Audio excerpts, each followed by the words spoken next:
بټلو بټ ګران او هلته کې کور جاړې به نه زما موري جاړې به نه زه ستا زوی ما ستا به د تاله کور هم زه در کومه تاله خوراک ستا که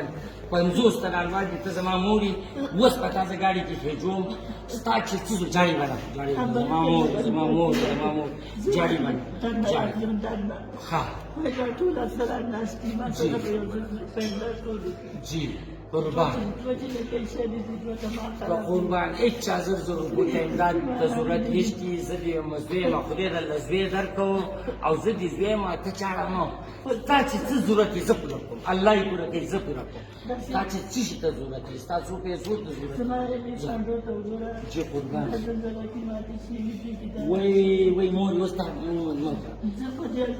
زما مور اوس خبره ته وکړې ده تعالی بس څه وکړم اوس یو مې جاړم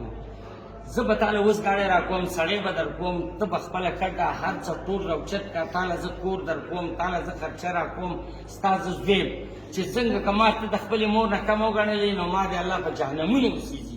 ته زما مورې اوس به د دې نه اخوا زه ستا زوی یم او هر څه ماله رب ماله هر څه راکړي دولت هم راکړي عزت هم راکړي هر څه راکړي او په دې دنیا چې ما تا ته مور وي زه به خیرات کوم زه به تاله خیرات کوم زه به تا ساتم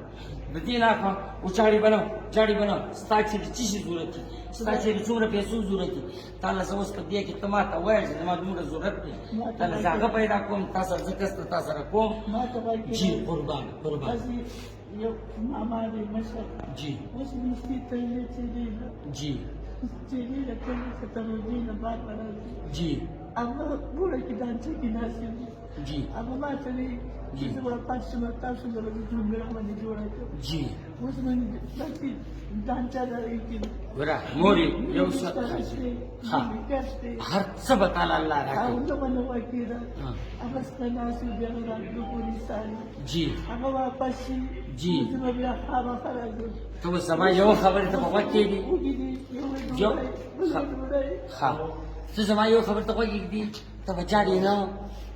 زه به ستا د هغه ځای نه اوچتوم تاله به زه ښکلی پوخ لنډري کور در کوم زه به ستا زوی یم یم مور زه ستا زوی یم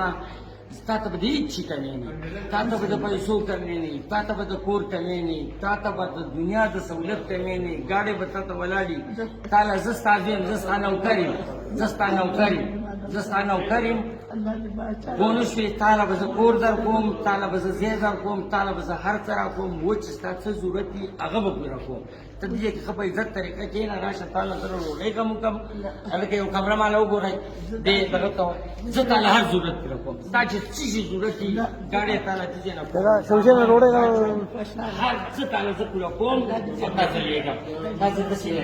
صحیح ده تاله زه اوس راشم ته به کمره کې کښېنې ته به ډوډۍ کښېنې زه به ګاډۍ راولم